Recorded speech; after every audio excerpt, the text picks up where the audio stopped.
جدال فی الحج، یہ لڑائی نہیں کرے گا. سبحان اللہ. بولیے یہ جھگڑا نہیں کرے. اس کی پہلی تفسیر تو آپ یہی سمجھ لیں کہ وہاں چونکہ دنیا کی ہر عورت ہوتی ہے، جوان بھی ہوتی ہیں، خوبصورت بھی بہت زیادہ ہوتی ہیں، اور وہ ماحول بھی ایسا ہے کہ پردہ بھی وہاں وہ نہیں کرتی، تو وہاں حیا کا ثبوت دینا چاہیے.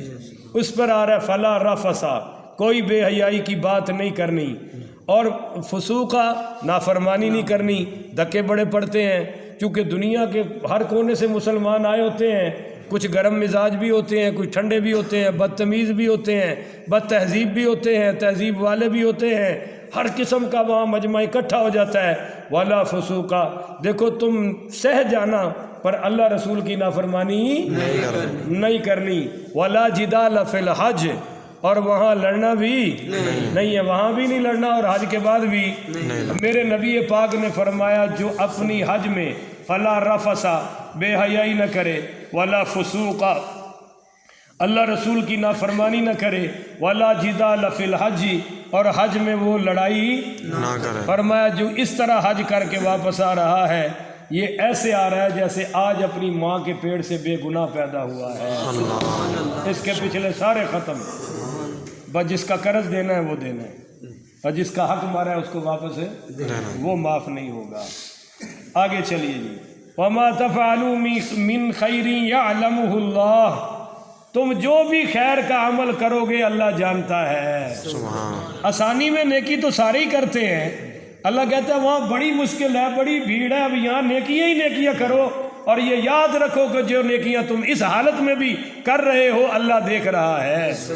بولو اللہ دیکھ رہا ہے. وَتَزَوَّدُوا، کھانے پینے کا سامان بھی لے لیا کرو، کھانے پینے کا سامان بھی لے لیا کرو.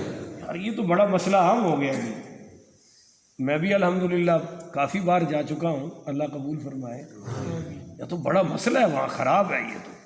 یمنی لوگ نا اپنے ساتھ کھانے پینے کا سامان کم لے جاتے تھے اور کہتے تھے جی اللہ سب کچھ دینے والا ہے، اللہ سب کچھ دینے والا. تبلیغی جماعت کی طرح اللہ سے سب کچھ ہونے کا یقین اور مخلوق سے کچھ بھی نہ ہونے کا یقین ہمارے بھائی دلوں میں آ جائے.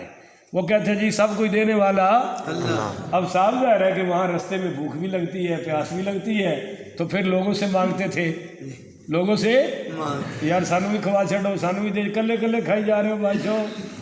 تو اللہ کہہ رہا ہے وَتَزَوَّدُوا، اس طرح کے خوش تقوی اور خوش کی باتیں نہ کرو، اپنا کھانے پینے کا سامان ساتھ لے دیا کرو. فَإِنَّ خَيْرَ زَادِ التَّقْوَىٰ، اور بہترین سفر کا سامان تو تقویٰ ہے. کیا ہے جی؟ تقویٰ. اور یہ کیا ہے کہ تم ذلیل ہوتے پھر رہے ہو. اب یہاں سے بڑے بڑے مولوی صاحبان وہاں جا کے چندے مانگتے ہیں، حج میں بھی مانگتے ہیں اور عمرے میں بھی مانگتے ہیں. بولیے ذرا، یہ آنکھوں سے دیکھا ہے، آنکھوں سے سنی سنائی نہیں ہے.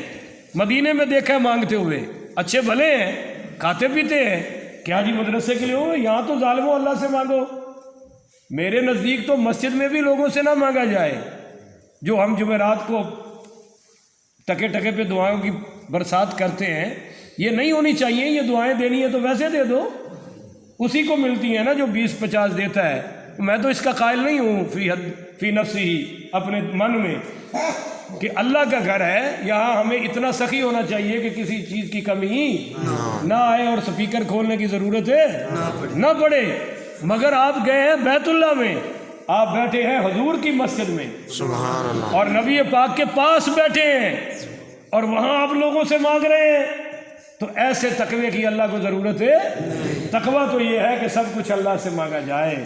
فَإِنَّ خَيْرَ زَادِ التَّقْوَىٰ، سب سے بہترین سفر کا سامان تقویٰ ہے. وَاتَّقُونِي يَا أُولِي الْأَلْبَابِ، اے عقل مندو، اے سمجھدارو، مجھ سے ڈرو. یعنی مجھ سے ڈر کر یہ سارے گناہ چھوڑ دو، میری فرما برداری میں آ جاؤ، انشاءاللہ کسی چیز کی کمی نہیں آئے گی. آگے ایک مسئلہ یہ تھا کہ کچھ لوگ حج میں کاروبار کرتے تھے. بولیے، کچھ لوگ حج میں اب بھی کرتے ہیں. ایک ہے کہ وہ جائی کاروبار کی نیت سے رہا ہے اور لیبل حج کا لگا لی ہے، تو ایسے شخص کو کوئی فائدہ نہیں. پر ایک گیا ہے اور وہاں کو پیسے کی کمی ہے، اس نے کوئی جائز کاروبار کر لیا تھوڑا بہت، جیسے نائی لوگ اپنے اسرے شسرے ساتھ لے جاتے ہیں اور وہاں پھر فارغ ہو کر شیو وغیرہ کر کے کچھ کمائی کر لیتے ہیں۔ اس بارے میں جو کمائی کرتے تھے مشرکین مکہ کہتے تھے ان کا کیا حج ہے جی، یہ تو بس اپنی کمائی کرنے آ رہے ہیں، ان کی کوئی حج وج نہیں ہے۔ تو اللہ تعالیٰ نے فرمایا